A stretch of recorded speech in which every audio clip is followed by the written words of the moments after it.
Hello friends, স্বাগত উত্তরণ YouTube চ্যানেলে WBSSC গ্রুপ সি এবং গ্রুপ ডি এক্সামে প্রাচীন ভারতের ইতিহাস নিয়ে আমরা আলোচনা করছি।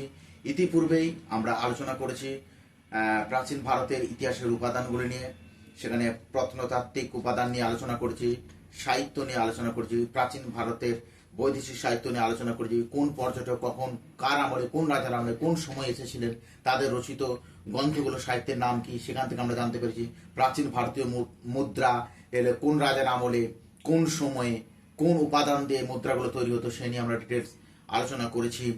আমরা এর আগের ভিডিওতে আমরা অন্যতম প্রাচীন সভ্যতা, একটি গ্রামকেন্দ্রিক সভ্যতা মেহেরগড় সভ্যতা নিয়ে ডিটেলস আলোচনা করছি। আজকে প্রাচীন ভারতবর্ষের একটি অন্যতম জনপ্রিয় সভ্যতা, যেটা আর্যদের আগমনের অনেক আগেই সিন্ধু নদের তীরবর্তী অঞ্চলে এক নগর সভ্যতার উন্মেষ হয়েছিল, সেই সিন্ধু সভ্যতা সম্পর্কে আজকে আমরা ডিটেলস জানবো।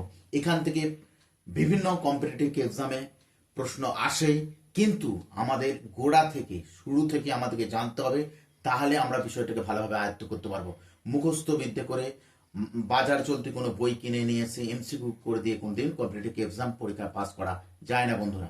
তাই আজকে সময় না নষ্ট করে চলে যাব বন্ধুরা সিন্ধু সভ্যতা। প্রত্যেকেই আপনারা জানেন যে খ্রিস্টের জন্মের প্রায় 3000 বছর আগে এই সভ্যতার সূচনা হয়, বিস্তার ও পতনও ঘটে। প্রথম পয়েন্টে আপনারা যেটা দেখতে পাচ্ছেন বোর্ডেতে, নামকরণ। নামকরণ সিন্ধু নদের তীরবর্তী অঞ্চলে এই সভ্যতার বিস্তার এবং গড়ে উঠেছিল বলে তাই এই সভ্যতার নাম হচ্ছে সিন্ধু সভ্যতা। জেনে রাখবেন এই সিন্ধু সভ্যতা কিন্তু সিন্ধু নদের তীরবর্তী অঞ্চলে বিস্তৃত অঞ্চল জুড়ে গড়ে উঠেছিল, যেটি বর্তমানে পাকিস্তানে অবস্থিত। আর ভারতবর্ষে মনে রাখবেন বোর্ডে দেখতে পাচ্ছেন উত্তর পশ্চিম ভারতের ঘরঘরা ও হরকা নদীর তীরবর্তী অঞ্চলে। মনে রাখবেন হরপ্পা সভ্যতার কিন্তু 7 থেকে 8 লক্ষ বর্গ কিমি বিস্তৃত এলাকা জুড়ে তৈরি হয়েছিল।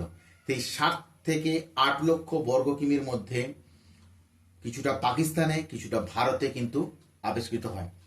তাই সেখানে দেখুন, এইটা মনে রাখবেন আগে বন্ধুরা, উত্তর পশ্চিম ভারতের ঘরঘরা ও হরকা দেখবেন লাল কালিতে ইন্ডিকেট করা আছে, নদীর তীরবর্তী অঞ্চলে আবিষ্কৃত হয়েছিল সিন্ধু সভ্যতার প্রথম স্থান হরপ্পা। তাই সিন্ধু সভ্যতার অপর নাম হয় হরপ্পা সভ্যতা।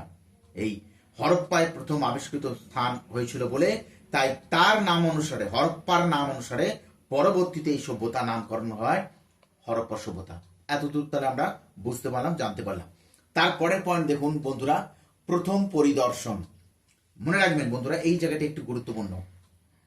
1853 থেকে 1873 খ্রিস্টাব্দের মধ্যে আলেকজান্ডার কানিংহাম হরপ্পা পরিদর্শন করে বিশেষ কিছু বা বেশ কয়েকটি প্রত্নবস্তু এবং শিলমোহর সংগ্রহ করেন, যার মধ্যে অন্যতম ছিল কিন্তু একটি শিলমোহর, যার জন্য দেখুন বন্ধুরা আমি বোর্ডেতে লাল কালিতে ইন্ডিকেট করেছি।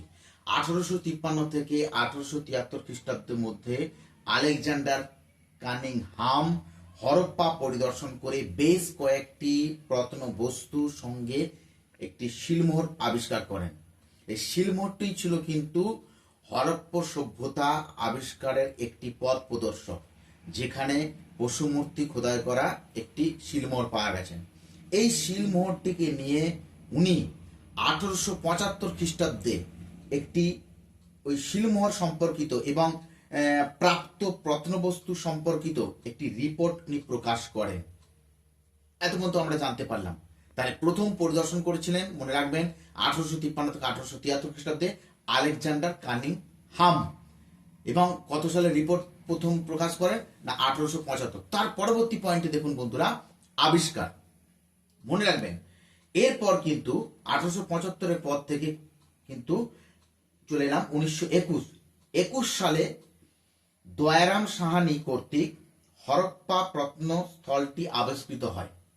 কোথায় সেটা মনে রাখবেন, পাঞ্জাব প্রদেশে। মনে রাখবেন বন্ধুরা, আবার রিপিট করছি, পাঞ্জাব প্রদেশের কিন্তু মনে রাখবেন, হ্যাঁ, পাঞ্জাব প্রদেশের মন্টোগোমারি জেলায় রাভি, যেটা বর্তমানে ইরাবতী নদীর তীরে সিন্ধু সভ্যতা আবিষ্কার করেন। মনে রাখবেন পাঞ্জাব প্রদেশের মন্টোগোমারি জেলায় রাভি বা ইরাবতী নদীর তীরে, তার জন্য দেখুন বক্স করে দেওয়া আছে, ইরাবতী নদীর তীরবর্তী অঞ্চলে কিন্তু ওই সিন্ধু সভ্যতা আবিষ্কার করেন। কিন্তু মনে রাখবেন প্রথম 1921 সাল দয়ারাম সাহানি, সেখানেও কিন্তু ওই স্যার জন মার্শাল কিন্তু সহযোগিতা করেছিলেন। তার পরবর্তী সাল 1922 সালে রাখাল দাস বন্দ্যোপাধ্যায় এবং স্যার জন মার্শাল সিন্ধু নদের তীরবর্তী অঞ্চল খনন করে হরপ্পা সভ্যতার অন্যতম কেন্দ্র, জনপ্রিয় কেন্দ্র মহেঞ্জোদারো আবিষ্কার করেন। সেটা কোথায়? সিন্ধু নদের তীরবর্তী অঞ্চলে 1922 সালে রাখাল দাস বন্দ্যোপাধ্যায় এবং স্যার জন মার্শাল মাটি খনন করে সিন্ধু সভ্যতার অন্যতম জনপ্রিয় কেন্দ্র মহেঞ্জোদারো আবিষ্কার করেন। এই মহেঞ্জোদারো শব্দের অর্থ অনেকেই আপনারা জানেন যে মৃতের স্তূপ বলা হয়। আর আরেকটু জেনে রাখুন, সিন্ধু সভ্যতার বৃহত্তম প্রত্নতাত্ত্বিক স্থান হলো কিন্তু এই মহেঞ্জোদারো। আর সিন্ধু সভ্যতার ভারতে আবিষ্কৃত বৃহত্তম স্থান হলো রাখিগড়হি, যেটা হরিয়ানা রাজ্যে আবিষ্কৃত হয়েছে। এটা মনে রাখবেন বন্ধুরা। তারপরে আমরা চলে যাব পরবর্তী হরপ্পা সভ্যতার সময়কাল নিয়ে। এলাম বন্ধুরা আমরা হরপ্পা সভ্যতার সময়কাল। কি বলা আছে? বিশ্বের প্রাচীনতম সভ্যতাগুলির মধ্যে অন্যতম সভ্যতা হলো কিন্তু সিন্ধু সভ্যতা। মনে রাখবেন বন্ধুরা, বিশ্বের যতগুলি আমরা সভ্যতা পাই সেই সভ্যতার মধ্যে অন্যতম প্রাচীনতম সভ্যতা হলো সিন্ধু সভ্যতা। রেডিও কার্বন C14 এর ডেটিং এর উপর ভিত্তি করে হরপ্পা সভ্যতাকে মোটামুটি 3টি ভাগে ভাগ করা যায়। দেখবেন ইন্ডিকেট করা আছে লাল কালিতে, 3 ভাগে ভাগ করা যায়। রেডিও কার্বনের ডেটিং এর উপর ভিত্তি করে হরপ্পা সভ্যতাকে 3টি ভাগে ভাগ করা যায়, যথা 1 হরপ্পার আদি পর্যায়, যেটাকে বলা হয় আর্লি হরপ্পান, যেটা শুরু হয়েছিল 3200 খ্রিস্টপূর্বাব্দ থেকে 2600 খ্রিস্টপূর্বাব্দ। 2 নম্বর হরপ্পার পরিণত পর্যায়, যেটাকে আমরা বলি ম্যাচিওর হরপ্পান, যেটা হচ্ছে 2600 থেকে 1900 খ্রিস্টপূর্বাব্দ। তারপরে হচ্ছে হরপ্পা পরবর্তী পর্যায় মানে লেট হরপ্পান, যেটা হচ্ছে 1900 থেকে 1300 খ্রিস্টপূর্বাব্দ। এই 3টি পর্যায়ে বিভক্ত করা বা 3টি ভাগে ভাগ করা। মনে রাখবেন বন্ধুরা, এই সঙ্গে এই সভ্যতা অর্থাৎ সিন্ধু সভ্যতা ছিল মিশরীয় ও সুমেরীয় সভ্যতার সমসাময়িক। আবার রিপিট করছি, এই সভ্যতা ছিল মিশরীয় ও সুমেরীয় সভ্যতার সমসাময়িক। মনে রাখবেন। এবার আমরা চলে যাচ্ছি পরবর্তী একটি গুরুত্বপূর্ণ পয়েন্ট। এখান থেকে কিন্তু প্রায় বন্ধুরা প্রশ্ন আসে। ভৌগোলিক বিস্তৃতি আমরা যে পয়েন্টটা দিয়েছি না, এলাকার আকার, যে এলাকাটা ছিল, যে 7 থেকে 8 লক্ষ বর্গভূমি যে এলাকাটা, সেই এলাকাটির আকৃতি কিন্তু ছিল ত্রিভুজ আকার, ত্রিভুজের মতো। তাহলে বুঝতে পারছেন, এই জায়গাটা একটু মনে করবেন বা মনে রাখবেন, এলাকার আকার কিরূপ ছিল না ত্রিভুজ আকার। আয়তন কত ছিল না, হরপ্পা সভ্যতার আয়তন মনে রাখবেন, এই জায়গাটা একটু গুরুত্বপূর্ণ, 7 থেকে 8 লক্ষ বর্গ কিমি। 7 থেকে 8 লক্ষ বর্গ কিমি জুড়ে এই এলাকা কিন্তু সিন্ধু সভ্যতা কিন্তু গড়ে উঠেছিল বা সূচনা হয়েছিল। তারপরে দেখুন, পরে আমরা চলে যাচ্ছি হরপ্পা সভ্যতার পূর্বতম সীমানা। পূর্বতম সীমানা যেটা আবিষ্কৃত হয়েছে ভারতে অবস্থিত উত্তরপ্রদেশের আলমগীরপুর, কিন্তু মনে রাখবেন হরপ্পা সভ্যতার পূর্বতম সীমানা। তারপরে আমরা চলে যাচ্ছি হরপ্পা সভ্যতার পশ্চিমতম সীমানা হলো পাকিস্তানে, যেটা বর্তমানে পাকিস্তানে অবস্থিত সুতকানজেরদোর অথবা এবং সোতকাকোহ। মনে রাখবেন পশ্চিমতম সীমানা হচ্ছে পাকিস্তানের সুতকাজেন্দোর এবং সোতকাকোহ। এটা হচ্ছে কিন্তু সিন্ধু সভ্যতার পশ্চিমতম সীমানা। এবার আমরা চলে যাচ্ছি উত্তরতম সীমানা। উত্তরতম সীমানা হচ্ছে কিন্তু মনে রাখবেন বন্ধুরা আফগানিস্তানে, যেটা পাওয়া গেছে আফগানিস্তানে সোরতুঘাই হলো এর উত্তরতম সীমা। এছাড়া ভারতীয় উপমহাদেশের মধ্যে অবস্থিত জম্মু কাশ্মীরের মান্ডাকেই কিন্তু ধরা হয়ে থাকে, এটাও মনে রাখবেন।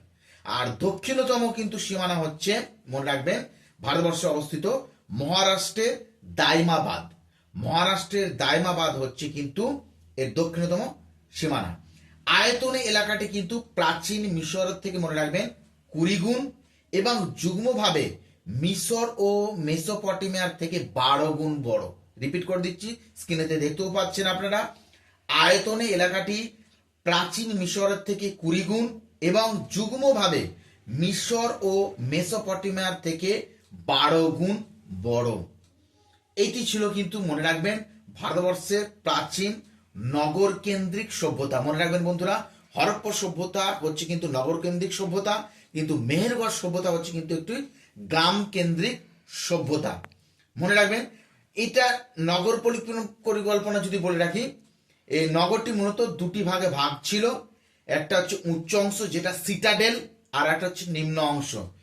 উচ্চ অংশে সাধারণত নগরের পশ্চিম দিকে অবস্থিত ছিল, সেখানে নগরের উচ্চ শ্রেণীর লোকেদের বাসস্থান ছিল, আর নিম্ন অংশে সাধারণ লোকেদের বাসস্থান ছিল। তাহলে আজকে আমরা হরপ্পা সভ্যতার নামকরণ, তার সময়কাল, তার আবিষ্কার, তার প্রথম পরিদর্শন, আমরা সময়কাল, তার পর্যায়গুলো, ভৌগোলিক বিস্তৃতি, নগর পরিবহন জানলাম। এবার এখান থেকে কিছু কিছু আমরা এমসিকিউ টাইপের গুরুত্বপূর্ণ জেনারেল অ্যাওয়ারনেস হিসেবে আমরা প্রশ্নগুলো এবার দেখে নেব। চলে এলাম বন্ধুরা আজকের প্রথম প্রশ্ন। কত খ্রিস্টাব্দে সিন্ধু সভ্যতা আবিষ্কৃত হয়? প্রত্যেকেই জানেন 1921 খ্রিস্টাব্দে, সেটা হচ্ছে দয়ারাম সাহানি। চলে যাবো 2 নম্বর প্রশ্ন। মহেঞ্জোদারো সভ্যতা আবিষ্কারকে রাখাল দাস বন্দ্যোপাধ্যায়, সেটা হচ্ছে 1922 এবং স্যার জন মার্শাল। 3 নম্বর প্রশ্ন। সিন্ধু সভ্যতার প্রধান বৈশিষ্ট্য ছিল কিরূপ? নগর পরিকল্পনা। চলে এলাম 4 নম্বর প্রশ্ন। সিন্ধু সভ্যতার বৃহত্তম প্রত্নতাত্ত্বিক স্থান কোনটি? মহেঞ্জোদারো। মহেঞ্জোদারো শব্দের অর্থ মৃতের স্তূপ। সিন্ধু সভ্যতার আয়তন কত? 7 থেকে 8 লক্ষ বর্গ কিমি। চলে এলাম পরবর্তী প্রশ্ন 6 নম্বর প্রশ্ন। সিন্ধু সভ্যতার আকৃতি কিরূপ ছিল? ত্রিভুজ আকৃতি। 7 নম্বর প্রশ্ন। সিন্ধু সভ্যতার চওড়া কত ছিল? 1600 কিমি। 8 নম্বর প্রশ্ন। সিন্ধু সভ্যতার তটবর্তী এলাকার দৈর্ঘ্য কত ছিল? 1300 কিমি। 9 নম্বর প্রশ্ন। সিন্ধু সভ্যতার বিকাশ ঘটেছিল কোন সময়কালে? না 2600 থেকে 1750 খ্রিস্টপূর্বাব্দে। একটু মনে রাখবেন কিন্তু বন্ধুরা। চলে যাব আমরা এবার পরবর্তী প্রশ্নগুলো দেখে নেব। চলে এলাম বন্ধুরা 10 নম্বর প্রশ্ন। সিন্ধু সভ্যতার প্রাচীনতম স্থান হলো ভির দানা। সিন্ধু সভ্যতার প্রাচীনতম স্থান হলো ভির দানা। 11 নম্বর প্রশ্ন। সিন্ধু সভ্যতা মিশর থেকে কত গুণ বড় ছিল? 20 গুণ। মনে রাখবে। আর মেসোপটেমিয়ার থেকে 12 গুণ। আচ্ছা, ভারতের প্রাচীনতম শহরের নাম কি? হরপ্পা। হরপ্পা সভ্যতা ছিল ড্যাশ যুগের সভ্যতা? তাম্র ও ব্রোঞ্জ যুগের সভ্যতা বন্ধুরা। আজ এই পর্যন্তই থাক বন্ধুরা, ভালো থাকুন, সুস্থ থাকুন। আবার পরবর্তী পর্বে আরও গুরুত্বপূর্ণ প্রশ্নে হাজির হব। ধন্যবাদ।